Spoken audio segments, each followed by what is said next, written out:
آپ نے جا کے وہاں پہ ہم نے قبضہ تو نہیں کرنا، اگر جا کے ہم وہاں پہ بیٹھ جائیں گے پھر آپ کے اوپر اٹیکس ہوں گے، گوریلا جنگ ہوگی، وہ ایک الگ چیز ہے، باقی کوئی ایسا مقابلہ نہیں ہے۔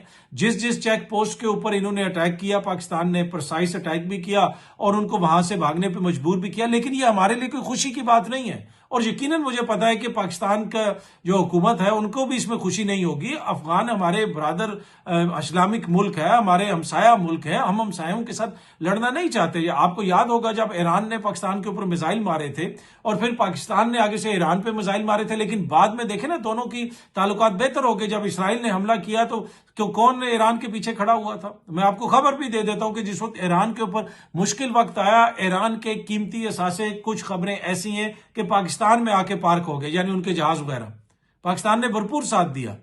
تو اور پہلے لوگ کہہ رہے تھے کہ جی جنگ ہو جائے گی، تو میں اس وقت بھی میں نے کہا تھا کہ یہ نامناسب ہے، ایسا نہیں ہونا چاہیے، اور ابھی بھی میں یہ کہتا ہوں کہ افغانستان سے ہمارے تعلقات بہتر ہونے چاہیے۔ جو کچھ ہوا اور اس میں بھی جو پرووک کیا گیا وہ افغانستان کی طرف سے اٹیکس کیے گئے، اور پتہ نہیں کیا سوچ کے انہوں نے یہ اٹیک کیا کہ وہ پاکستان کی آرمی پہ اٹیک کریں گے تو پھر آگے سے کوئی ریٹیلیٹ نہیں ہوگا، اور آگے سے ان کو اب کابل میں بھی جو ان کے لوگ بیٹھے ہیں یا قندھار میں بیٹھے ہیں یا جلال آباد میں بیٹھے ہیں، کسی جگہ پہ بھی ان کا کوئی بھی جو اثاثہ ہے، بیس ہے، اس کو پاکستان کے اندر بیٹھ کے جو ہے وہ اٹیک کر سکتا ہے۔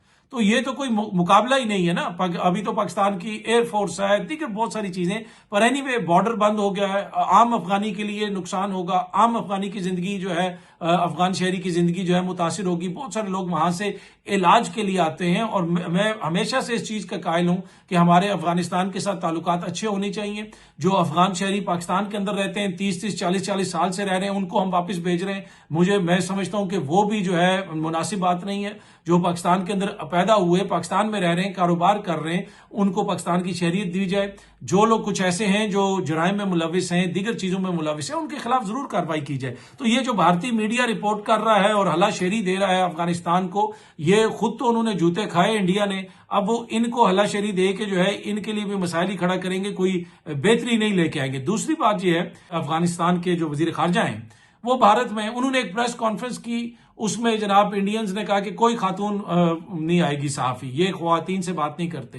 بعد میں دوبارہ ایک اور سٹیج کی گئی، ایک اور دوبارہ پریس کانفرنس کی گئی، اور وہاں پہ پھر افغانستان کے جو ہیں وزیر خارجہ، انہوں نے خواتین صحافیوں سے سوالات بھی لیے، اور سب سے آگے لائن میں جینز پہن کے، ٹی شرٹس پہن کے جناب سامنے بیٹھی خواتین، انہوں نے بڑے سخت سوالات وغیرہ بھی کیے، اور اس کے اوپر افغان وزیر خارجہ راضی بھی ہوئے، بلکہ وہ دوبارہ سٹیج کروائی گئی کہ جی بلائیں خواتین کو۔ تو یہ حالت ہے، یہ پرنسپلز ہیں، یہ اصول ہیں۔ اپنے ملک کے اندر خواتین کو آپ نے جو ہے تعلیم نہیں دینے دینی، ادھر جا کے بھارت کے جو اندر ہے وہ یہ ساری چیزیں آپ نے مینج کرنی ہے، سٹیج کرنی ہے، خواتین سے بات بھی کرنی ہے۔ پہلے بھی میں نے مثال دی تھی کہ قطر کی شہزادی پیسے لے کے آئے تو سارے افغان کابینہ آگے آ گئی۔ دوسری بات یہ ہے کہ یہ بھارت والے کس قسم کے الزامات لگاتے ہیں افغانستان پہ، طالبان پہ اور اسلام پہ، اور مسلمانوں کے ساتھ یہ کیا کر رہے ہیں۔ اب کچھ دن پہلے ہی میں نے آپ کے ساتھ سٹوری شیئر کی تھی کہ مسلمانوں کو پکڑ کے زبردستی آسام سے ڈیپورٹ کیا جا رہا ہے بنگلہ دیش۔ ایک خاتون کو رات کو اٹھایا اور وہ کوئی 70-80 سال کی عورت ہے، اس کو ڈیپورٹ کر دیا، اور BBC نے پوری اس کے اوپر رپورٹ کی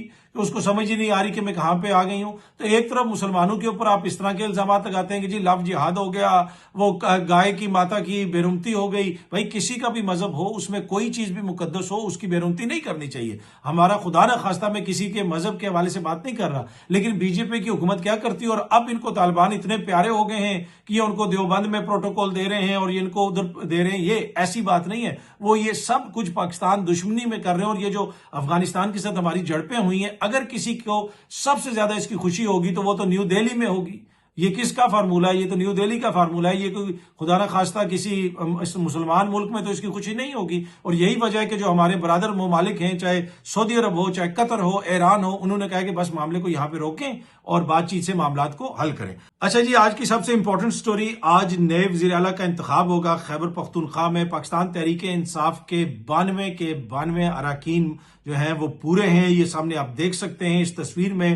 سارے اراکین وہاں پہ آئے، وہاں پہ اجلاس بھی ہوا۔ کچھ لوگ ملک سے باہر تھے، 9 اراکین اسمبلی ملک سے باہر تھے، ان کو بھی واپس بلا لیا گیا ہے۔ ایک آدھا بندہ اس میں لگتا ہے کوئی پینڈنگ ہے جو بتایا جا رہا ہے، لیکن اس کے علاوہ باقی سارے لوگ پہنچ گئے۔ یہ جتنے بھی ایم پی ایز ہیں یہ سارے سہیل آفریدی کو ووٹ دیں گے، اور انہی کے ووٹوں سے سہیل آفریدی وزیر اعلیٰ منتخب ہوگا۔ اس حوالے سے جو مختلف خبریں آتی رہی کہ فارورڈ بلاک ہے تو یہ بلاک ہے تو وہ بلاک ہے، میں نے آپ کو کہا کہ ان سب لوگوں کی عقل بلاک ہو گئی ہے جو اس قسم کی باتیں کر رہے ہیں. ایسا کچھ نہیں ہوگا، اور میں مسلسل 6 مہینے 8 مہینے سے یہ بات کر رہا ہوں. جو بھی خبریں اس طرح کی آ رہی تھی کہ یہ ایفیڈیوٹ ہے، یہ ہے وہ ہے، مجھے یہ نہیں لگتا کہ آج جو ہے کوئی بہت بڑی بغاوت ہو جائے گی اور سہیل آفریدی کو ووٹ نہیں پڑے گا.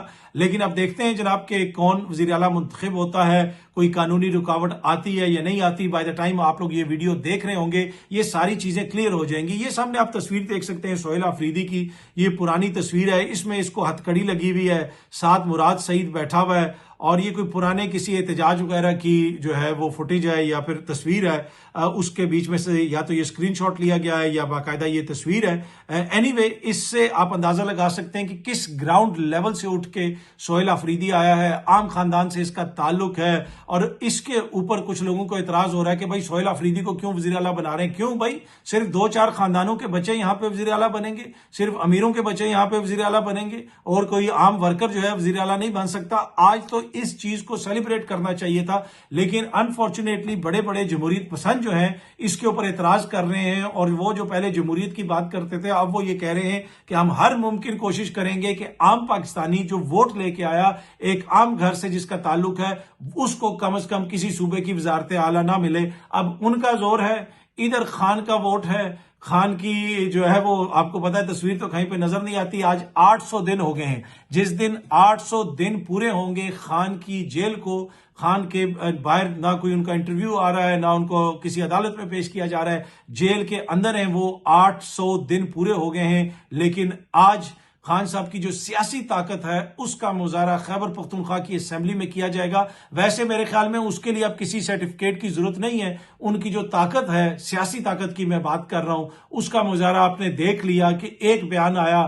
اور اتنے بڑے مینڈیٹ کے والے صوبے کے اندر کیسے وزیر اعلیٰ نے خود استعفیٰ دے دیا، کیسے چیزیں تبدیل ہو گئیں، کیسے ہر کسی نے اس کو مان لیا. اس سے آپ اندازہ لگا سکتے ہیں کہ خان صاحب اور ان کا ووٹر کیسے کنیکٹ ہے. اور جب آپ کے پاس سیاسی طاقت ہو اس کے لیے کوئی بڑا عہدہ ہونا ضروری نہیں ہے، اس کے لیے کوئی طاقتور آپ کے پیچھے کھڑا ہو وہ ضروری نہیں ہوتا. عوام کی طاقت اگر آپ کے پیچھے ہو تو جمہوریت میں آپ ہی سب سے زیادہ طاقتور ہوتے ہیں.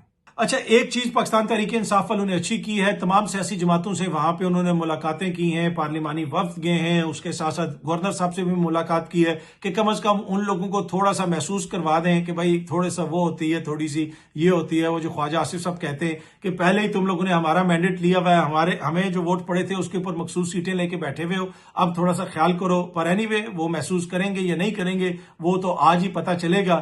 اور جب تک یہ آپ ویڈیو دیکھ رہے ہوں گے میرے خیال میں 1-2 گھنٹے کے اندر یہ ساری صورتحال کلیئر ہو جائے گی. اچھا جی، تحریک لبیک کا وہ دھرنے والا معاملہ بھی چل رہا ہے. کہا یہ جا رہا ہے کہ ان کے مطالبات شاید نہ مانے جائیں اور ان کے خلاف کوئی آپریشن کیا جائے. پہلی چیز تو یہ ہے کہ مجھے سمجھ نہیں آ رہی کہ یہ سب کچھ ہو رہا کیوں ہے.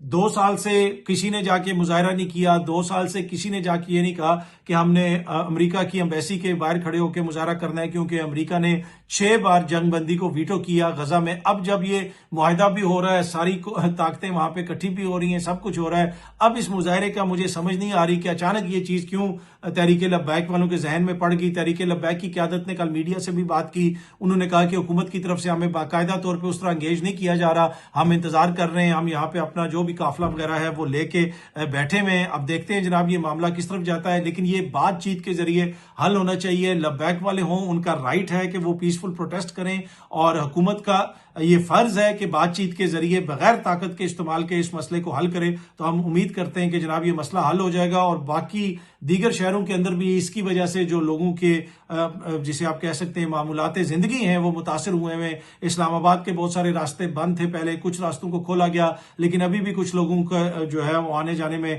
تکلیف ہو رہی ہے پنڈی سے، اس لیے کہ سارے راستے اس طرح نہیں کھلے ہوئے، کچھ راستوں میں ابھی بھی قدغنے ہیں. تو یہ سارا معاملہ دیکھنے کی ضرورت ہے. ہم امید کرتے ہیں کہ یہ معاملہ بہتر طریقے سے لبیک والوں کے ساتھ بیٹھ کے حل کر لیا جائے گا. بہت جلدی آپ سب دوستوں سے دوبارہ ملاقات ہوگی. Thank you very much.